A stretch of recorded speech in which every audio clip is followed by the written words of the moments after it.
Halo pemirsa, apa kabar Anda hari ini? Semoga selalu sehat di masa pandemi dan selalu bersemangat untuk menjalani aktivitas. Bagi pemirsa yang harus tetap bekerja di luar rumah, jangan lupa untuk selalu menggunakan masker. Hari ini program Berita News Point hadir menjumpai Anda bersama saya, Belinda Amanda. Selama 30 menit ke depan, News Point akan menyajikan berita terbaru seputar Universitas Brawijaya dan Malang Raya. Jangan kemana-mana, keep on our channel News Point.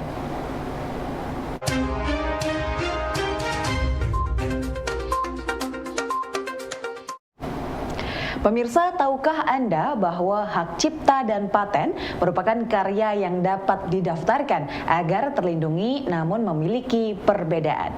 Ketua Sentra HKI Universitas Brawijaya, Profesor Elok Zubaidah menjelaskan hak cipta dapat berupa karya intelektual seperti modul, buku, tutorial, dan juga karya seni. Sedangkan untuk paten merupakan karya teknologi yang memiliki nilai jual serta mampu diproduksi secara massal. Dari sisi waktu, hak cipta pendaftaran hingga mendapatkan sertifikat lebih cepat cukup 1 hari, sedangkan paten membutuhkan waktu hingga 54 bulan hingga keluar sertifikat granted-nya. Hak cipta itu yang bisa didaftarkan itu adalah suatu karya atau hasil kreasi seseorang dalam bidang, pertama adalah dalam bidang ilmu pengetahuan ya. Ilmu pengetahuan dalam halnya adalah misalnya membuat buku, membuat modul kan gitu. Ya, modul, buku atau segala sesuatu yang berkaitan dengan ilmu pengetahuan ya. Ya bisa macam-macam ya, bisa suatu video pembelajaran seperti itu. Nah, kalau paten itu lebih yang bisa didaftarkan adalah suatu karya teknologi, hasil-hasil riset di lab ya, yang bernilai jual ya, bernilai komersial yang bisa diproduksi dalam jumlah besar. Di mana bisa dalam bentuk produk, misalnya minuman herbal, obat seperti itu, alat ya. Jadi harus hasil karya teknologi kalau paten itu seperti itu, yang bernilai komersial dan harus bisa diproduksi dalam skala industri. Bedanya adalah itu bisa diproduksi dalam skala industri. Sedangkan kalau hak cipta itu adalah tadi ya, ada yang kurang ya, dari ilmu pengetahuan, ada karya seni, ada sastra ya. Jadi ilmu pengetahuan, seni, sastra itu didaftarkan ke hak cipta. Ya, tadi ada yang kurang. Kalau hasil-hasil riset berupa invensi itu didaftarkan dalam bentuk paten gitu. Nah, karya-karya hak cipta itu kalau didaftarkan, waktunya cepat ya, sehari sudah jadi itu sertifikatnya. Tapi kalau paten itu waktunya panjang, karena harus hasil-hasil invensi itu diperiksa dulu oleh DJKI. Apakah ada yang sama ya dengan ini? Kalau ada yang sama ditolak. Pemirsa, memetakan daerah rawan bencana dapat dilakukan dengan metode town watching dan school watching. Pernyataan ini disampaikan oleh Profesor Sukir Marianto, Guru Besar Fakultas Matematika dan Ilmu Pengetahuan Alam Universitas Brawijaya, Kamis 20 Januari 2022 kepada 80 mahasiswa peserta MBKM Semeru UB secara hybrid. Menurutnya, kedua metode tersebut merupakan cara asik memetakan detail dari potensi wilayah, termasuk potensi bencana. Metode tersebut telah dimodifikasi lebih luas lagi, bukan hanya mengidentifikasi rawan bencana, tetapi juga mengidentifikasi potensi daerah terkait, baik potensi ekonomi, sosial, budaya, maupun potensi sumber daya alam. Jadi akan combine dengan potensi bencana sehingga bisa berimbang dan sustainable di daerah tersebut bisa tercapai.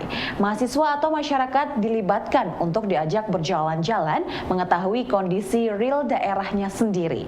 Masyarakat di situ harus mengetahui kondisi sekitarnya dan daerahnya sendiri. Mereka akan tahu potensi bencana di daerahnya. Mereka sudah tahu sangat fasih dan hafal apa yang harus dilakukan. cara asik memetakan detail dari potensi wilayah itu, termasuk potensi bencana ya. Kalau itu pure town watching atau school watching, itu student ataupun masyarakat itu dilibatkan, diajak berjalan-jalan untuk mengetahui kondisi real daerahnya sendiri. Jadi intinya adalah localize. Jadi masyarakat di situ itu harus mengetahui kondisi daerahnya sendiri. Ketika dia tahu, oh ini loh potensi yang bencana, entah itu awan panas, entah guguran, entah itu gempa, entah itu angin, banjir dan sebagainya. Ketika orang lokal itu tahu kondisinya daerahnya, ketika ada kejadian, mereka sudah sangat fasih, sudah sangat hafal apa yang harus dilakukan. Itu intinya sebenarnya, termasuk dengan sekolahan. Murid-murid itu harus tahu kondisi sekolahnya. Ketika ada, mungkin kalau ada bakaran, dia harus lari kemana. Dia nggak akan bingung kalau semua murid itu semuanya tahu potensi daerahnya. Ada alat-alatnya ada di mana, kemudian tangganya terletak di mana, apakah ada kabel transformer atau ada bangunan yang rawan luntuh dan sebagainya. Kalau mereka tahu ketika ada kejadian angin topan, ada apa itu, mereka sudah tahu titik kumpul kemana, jalur evakuasi kemana, kemudian kalau ada kebakaran dia sudah tahu alatnya kemana, bagaimana dia harus bersikap, itu sudah tahu. Itu namanya school watching untuk ke sekolahan. Dan itu sudah saya, ketika saya ngajar di Pasca berkaitan dengan analisa risiko bencana dan mitigasi bencana, saya aplikasikan ke mahasiswa untuk dipraktekkan di kampus kita. Itu sudah pernah. Jadi memang kita sudah implementasi ya di akademisi sudah pernah. Cuman memang implementasi di masyarakat memang perlu ditingkatkan sekali. Dan satu lagi mungkin implementasi bukan hanya terkait metode dan sebagainya, termasuk ranah koordinasi yang disebut dengan pentahelik. Penanganan itu memang harus dilaksanakan bukan hanya just sebagai jargon di theoretical aja, tapi harus memang diimplementasikan secara sistematik.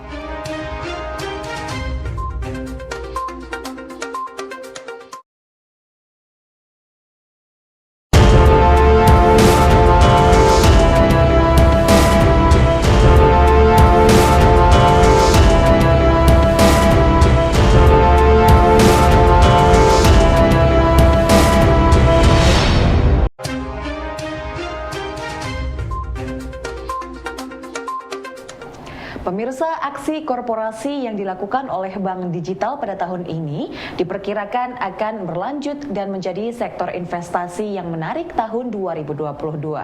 Kepala Laboratorium Investasi dan Pasar Modal FEBUB, Noval Adib menilai sektor perbankan digital akan tumbuh melebihi perbankan konvensional.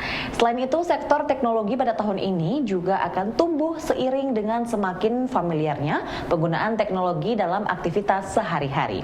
Bisnis teknologi menurutnya akan marak pada tahun ini dan menjadi salah satu incaran investor untuk masuk ke dalamnya. Untuk kuartal pertama 2022 ini ya semula Desember kemarin aku optimis ya, tapi begitu Pak Jokowi mengumumkan akan melanjutkan pandemi, wah ini berarti harus dihitung ulang ini gitu. Ya emang untuk kondisi sekarang ya yang pertama seperti yang Saman katakan tadi itu ya kan, ya bank digital tuh kayaknya itu akan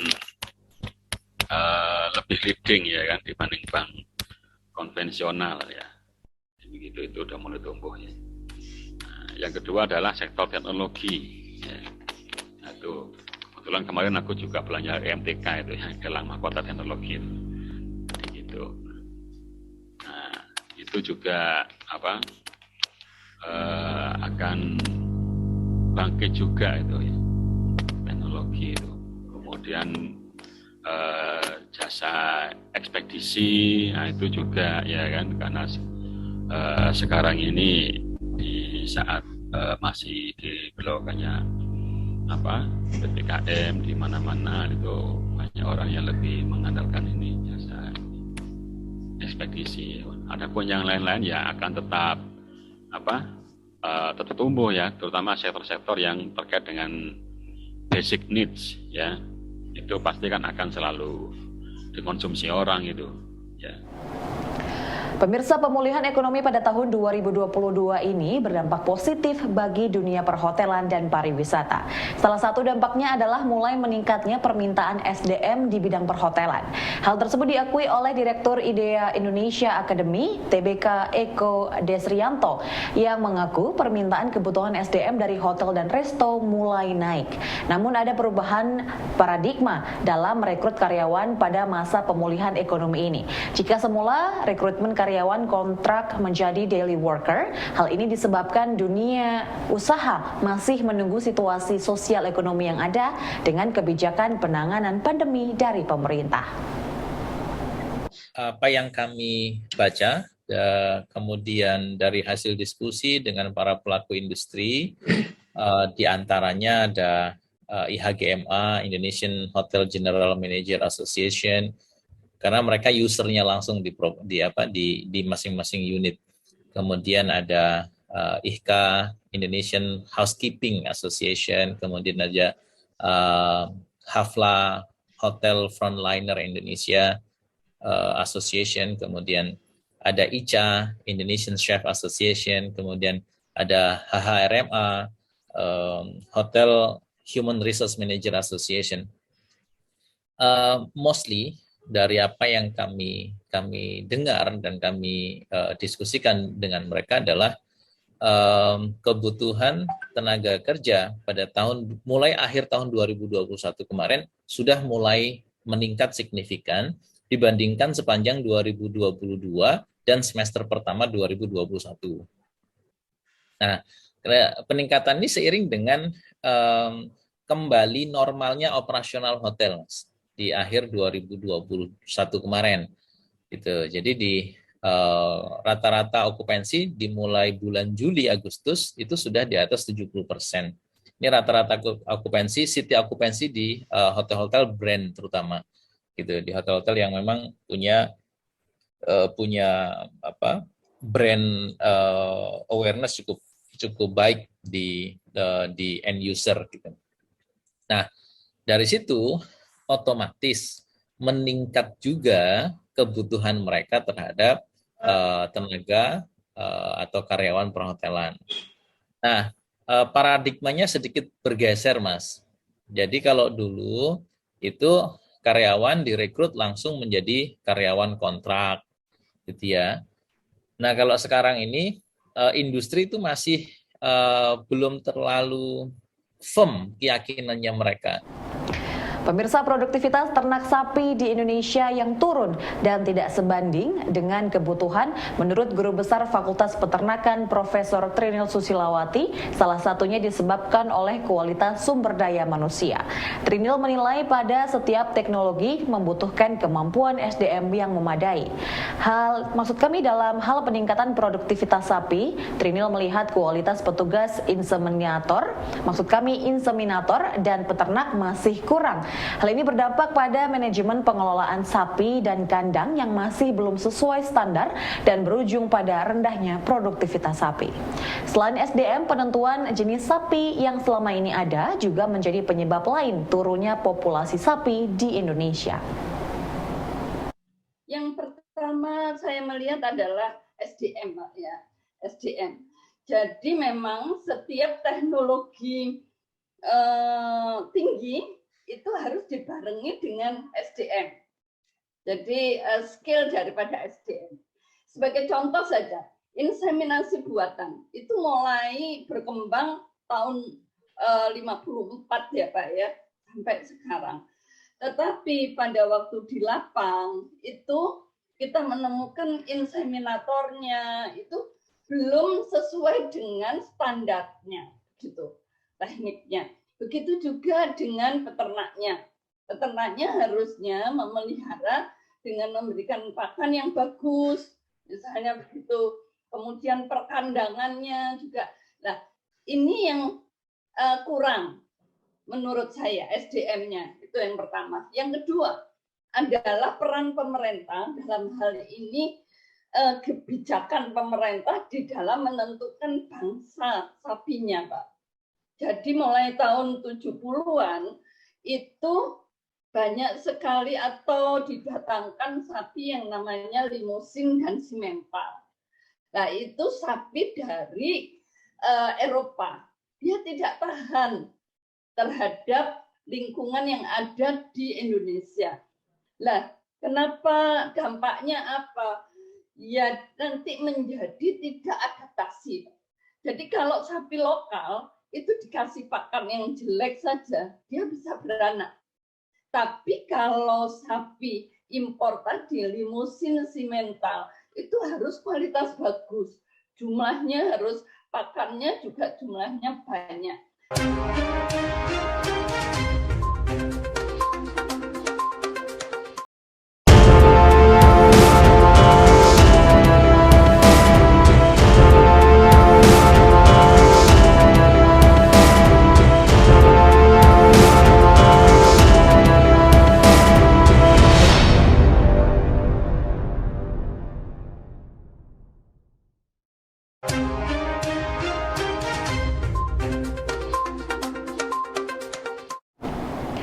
Pemirsa, Pengurus Besar Persatuan Dokter Hewan Indonesia, Dr. Muhammad Munawaroh mengaku bangga dengan Fakultas Kedokteran Hewan UB karena pada ujian kompetensi dokter hewan peserta dari FKH UB lulus 100%. Menurut Muhammad, dari total 800 peserta secara nasional yang diuji oleh Kementerian Pendidikan, hanya 8 peserta yang tidak lulus. Saat ini kedokteran hewan juga sudah seperti profesi lainnya, yakni pengambilan sumpah dokter dilakukan setelah mahasiswa lulus uji kompetensi, dan ini menjadi standar nasional. Bapak Ibu sekalian, ini adalah satu momentum baru bagi para dokter hewan, karena kemarin dokter hewan telah melakukan ujian yang dilakukan oleh Kementerian Pendidikan, yang ini sama dengan kedokteran umum maupun kedokteran gigi. Dan alhamdulillah yang membanggakan, hampir dari 800 peserta ujian yang tidak lulus hanya 8%, hanya 8 orang. Tetapi ini sudah merupakan kebanggaan kita bersama, dan saya bangga Universitas Brawijaya, Fakultas Kedokteran Hewannya, semua dokter hewannya lulus. Tepuk tangan dong.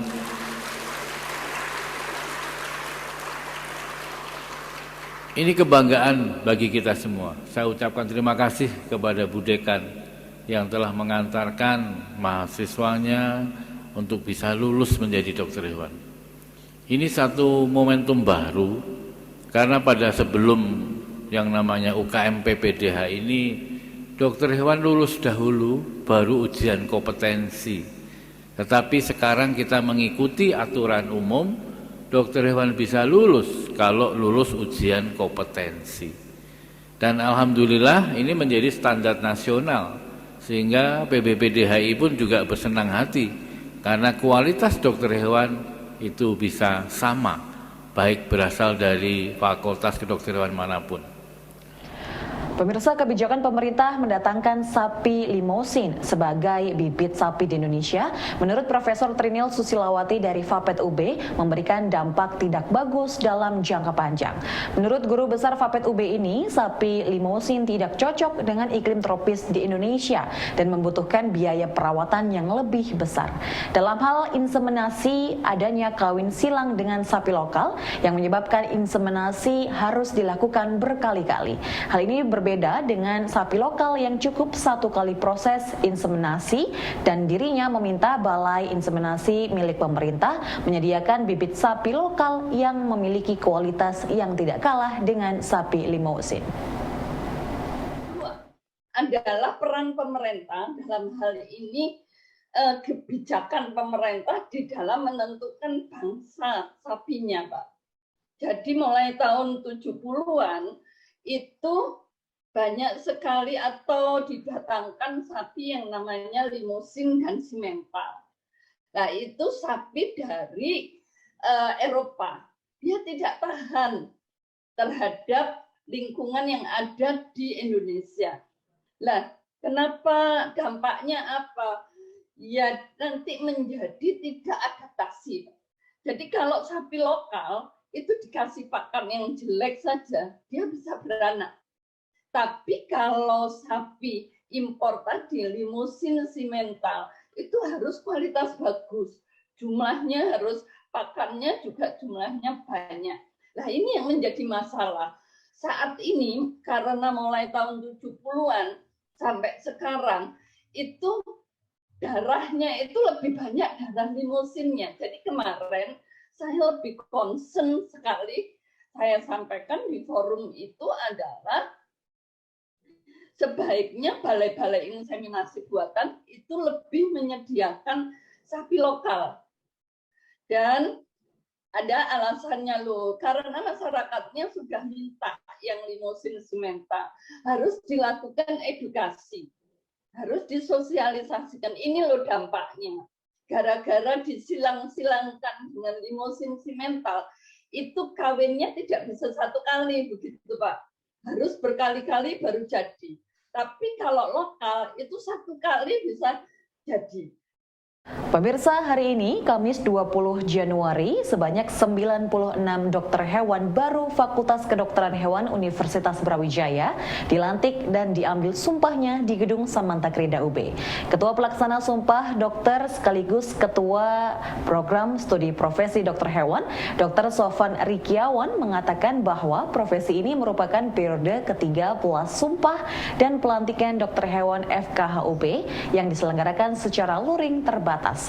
Ia berharap dokter-dokter hewan baru ini menjadi dokter hewan yang lantang, baik secara berpikir maupun bersikap, baik dalam menghadapi tantangan nantinya di masyarakat maupun di dunia kerja sesuai dengan profesionalisme dan kode etik dokter hewan. Untuk rangkaian acara alhamdulillah dapat berjalan dengan lancar, walaupun ada kendala tapi dapat teratasi. Dalam kondisi pandemi ini merupakan acara luring yang pertama kali untuk pelantikan sumpah yang setelah 2 tahun karena pandemi tidak terlaksana. Dan untuk kali ini kami melaksanakan secara hybrid, ya. Jadi hanya khusus peserta pesumpahan saja dan hanya undangan tertentu saja yang kami hadirkan di lokasi. Sedangkan untuk orang tua maupun undangan yang lain kami tetap fasilitasi dengan online melalui streaming YouTube maupun dengan Zoom. Nah, untuk protokol kesehatan kami laksanakan dengan ketat. Yang pertama juga kami melakukan swab antigen kepada panitia dan calon sumpahan. Yang kedua juga kami mensyaratkan vaksin ya lengkap untuk para sumpahan dan tamu undangan. Kemudian yang ketiga dalam pelaksanaannya tetap dengan menjaga jarak dan menggunakan masker sesuai dengan prosedur yang telah ditetapkan. Harapannya sesuai dengan tema pada Sumpah Dokter Hewan periode 13 ini bahwa sekarang ada berarti puncak akhir. Jadi harapannya dokter hewan di sini nanti menjadi dokter hewan yang matang baik secara berpikirnya maupun bersikapnya, sehingga dalam menghadapi tantangan nantinya di masyarakat maupun di dunia kerja dapat menjalankan sesuai dengan kode etik dan profesionalisme dokter hewan. Pemirsa, informasi tadi sekaligus menutup perjumpaan kita hari ini. Jangan lupa untuk selalu menyaksikan News Point setiap hari pukul 19.30 waktu Indonesia Barat hanya di UB TV, Televisi Pendidikan Universitas Brawijaya. Saya Belinda Amanda dan seluruh kru yang bertugas pamit undur diri. Tetap patuhi protokol kesehatan, wajib menggunakan masker. Terima kasih dan selamat beraktivitas.